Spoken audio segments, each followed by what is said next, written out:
where people actually live a life they can't find anywhere else in the world. Everything in Epcot will be dedicated to the happiness of the people who will live, work, and play here, and those who come here from all around the world to visit our living showcase.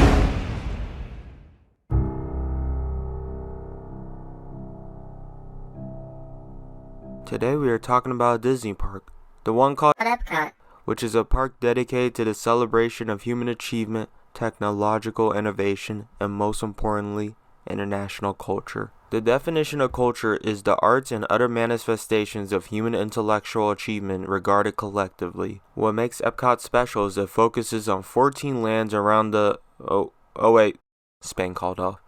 Okay, 13 lands around the... oh crap, Israel called off too. Alright, we got 12 lands, 11 lands that showcases all the best qualities of their culture, their food, architecture, entertainment, and so much more. And today, we will be ranking all of them, from least to greatest quality. This pavilion's whack. This is one of the most disappointing lands in my personal opinion. Before I rip it apart more, I am not dissing the actual country Canada. I've been to Canada, and I actually do like the country, so best believe when I say it doesn't match its true glory. And I know this is usually high on many other people's lists because it's pretty and it has a waterfall, but that's not gonna cut it. The main centerpiece is a hotel in Canada. France is the Eiffel Tower, Japan is the Inari Gates, and Canada's is, well, the Fairmont Chateau Laurier, which is a hotel. Oh, Canada is the most condescending attraction in Disney World. I thought Canada Far and Wide would be an exception since it's a newer attraction. But I was wrong. I know they're proud of Canada and all, but it just comes off snobby. Here's a clip. Niagara Falls is another. And as any self-respecting Canadian will tell you, our falls are bigger than the American falls. But they're both really spectacular. That's true. Continuing west of our way bigger falls, or as we like to say in Canada, 9,300 kilometers. Because we have the metric system up here, you know. The Canadians. I know they're trying to be cute and witty, but it always just rubbed me the wrong way. That's all. This land by itself, there's a lot to take in. However, next to other lands at this park, I will have to judge it more critically. With that being said, it is the last spot. And if time is of the essence and you only have 10 lands to go through in Epcot, let me save you some time. Well, now it's time to show you the way better lands, because we have 10 more of them, you know. So a lot of people are probably wondering why Morocco is so low on my list.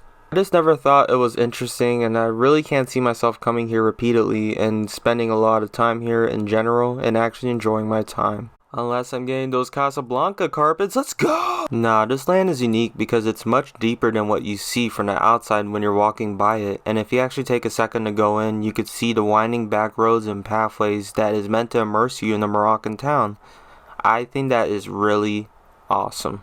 And I do give props to that. I like the stores, the cafe, and the restaurant, even though I personally don't eat the food. If you're picky though like me, not that there's anything wrong with that, it might be hard to adjust to that way of eating. And finally, they got belly dancers, so that should be on everyone's bucket list at least in their lifetime. Why not cross it now here? And fun fact, this is the only land that was completed by the home country rather than Disney Imagineers. The Moroccans really were like, give it to us. The only reason why it's so low is because it's not that entertaining and I can't stay here long with the stuff that they already have. But I will definitely say it's worth visiting. I'm a pretty patriotic kiddo. I love the founding father Philly look that they go for at many times. And that's the thing, Magic Kingdom already has Liberty Square, which is based off the founding father Philly look, so why make two? This is not what the founding fathers had in mind. Also, this land doesn't have any immersion, and it's not deep, and it's not well utilized for the amount of land it consumes. I mean, look at the satellite. But, what the heck. It's a pretty well detailed land, and it is very passionate. Literally, you could hear the singers and choirs sing throughout the day on their big stage. Broad stripes and bright stars to the perilous. The American Adventure Show is relaxing but very informative and engaging at the same time, and a perfect attraction to inform guests the vast history of America and what our country has been through as a whole, taking you through America's greatest thinkers, innovators, and inventors. The food there is finger looking good, and if you want to play it safe, boy do I got the land for you. Nah, it's a good quick bite, let's be real. And if you want beer and funnel cake, this is also your land. The only knock I have is that Liberty Square did it already, and all the other knocks I have for it. But if you're in the area,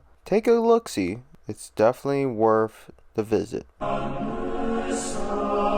Norway is a beautiful representation of its culture, and the Maelstrom is the perfect ride to teach kids and families the true history of Norway. And then now you got this Olaf ride. The Maelstrom has many flaws, like still being entertaining against the will of time, but you can make an argument that it was more important than Frozen Ever After. I honestly haven't gave it much thought until I started making this video and thought to myself, does the Frozen Ever After ride make Norway look good? The simple answer is not really. You see, I like the Ratatouille ride because the movie itself is based in Paris.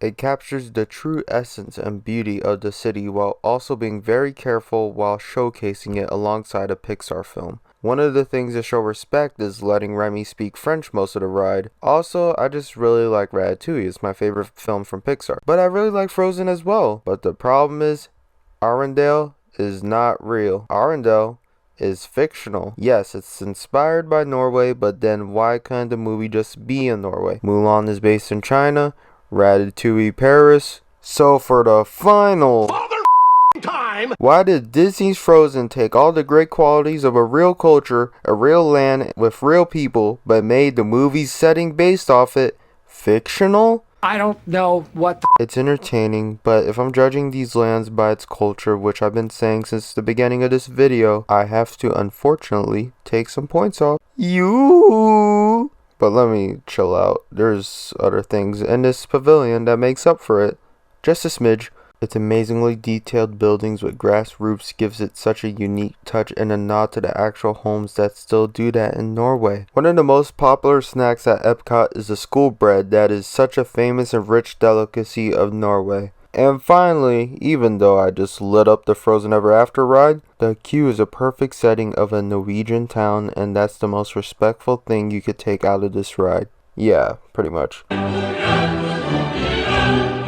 I ate at the Lotus Blossom Cafe more times than I can remember. It's that good.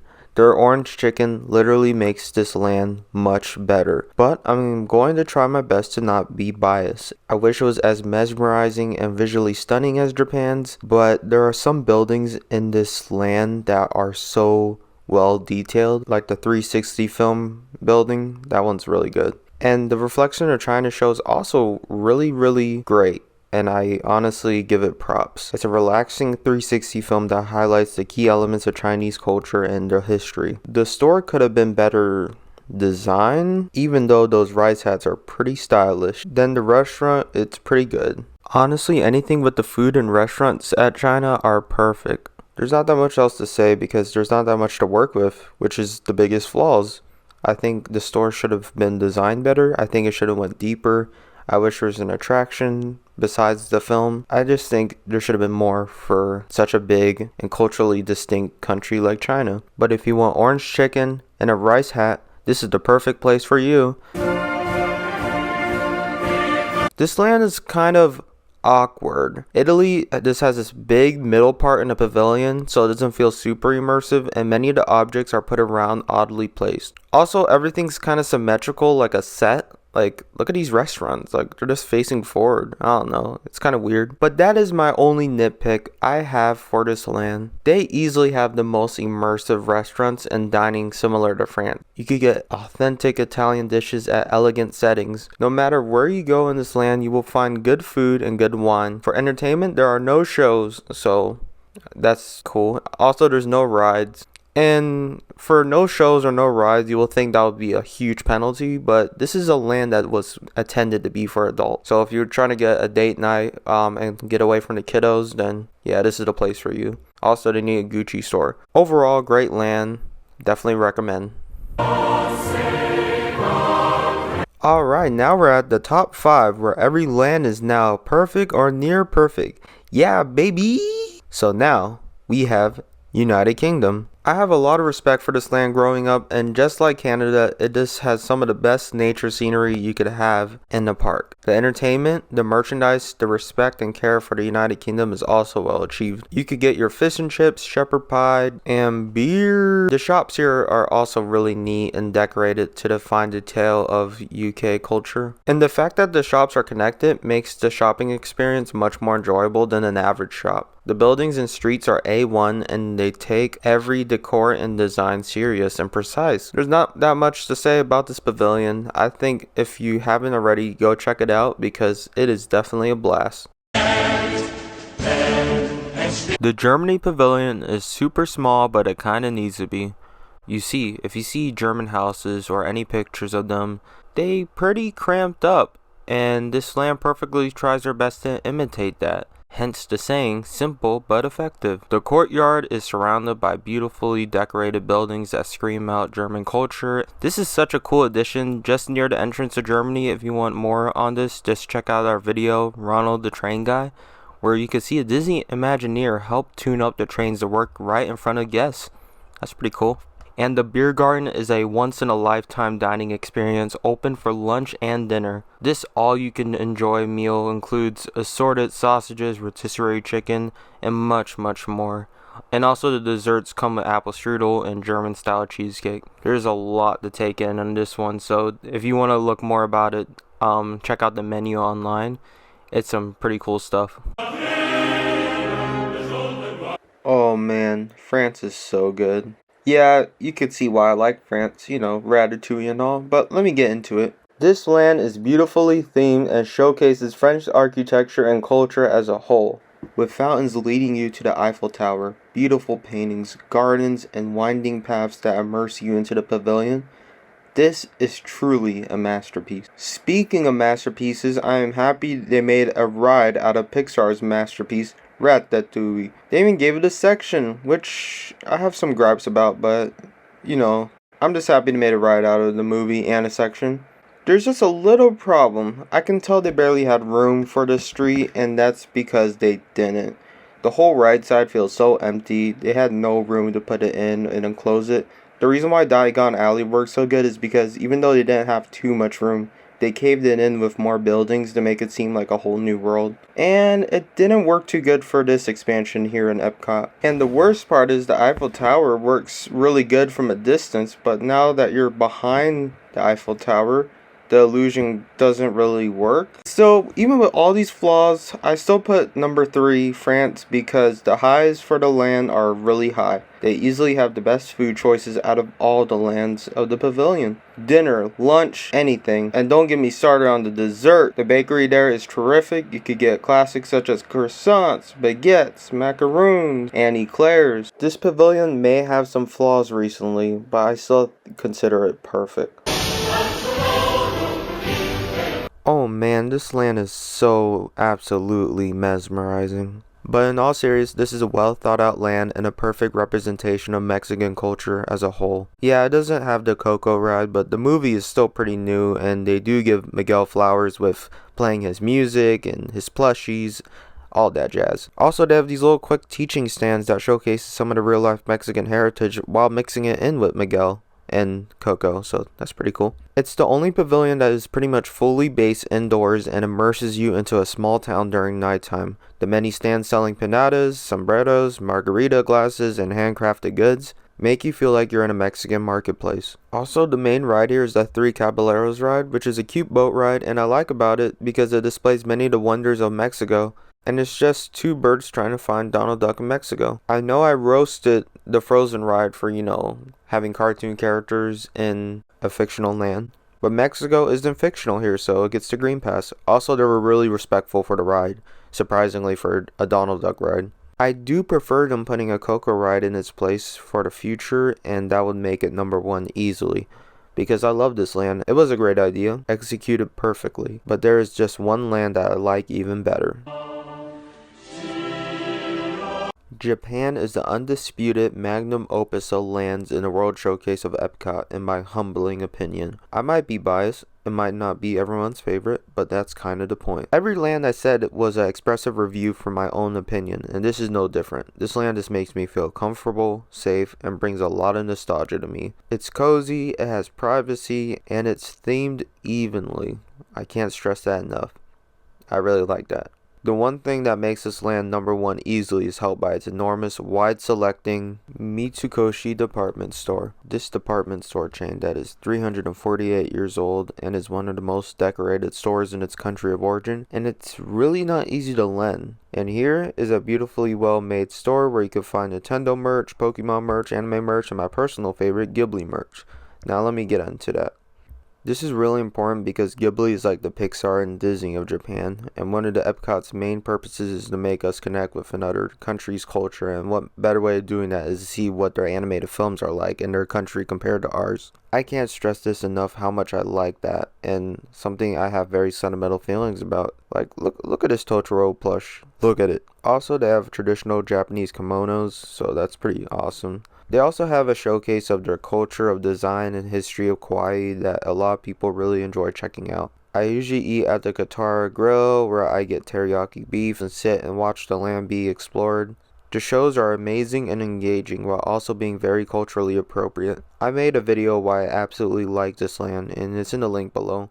But words aren't enough to show you how much care, respect, and heart that this land has, and why it's easily the magnum opus of the Epcot's World Showcase.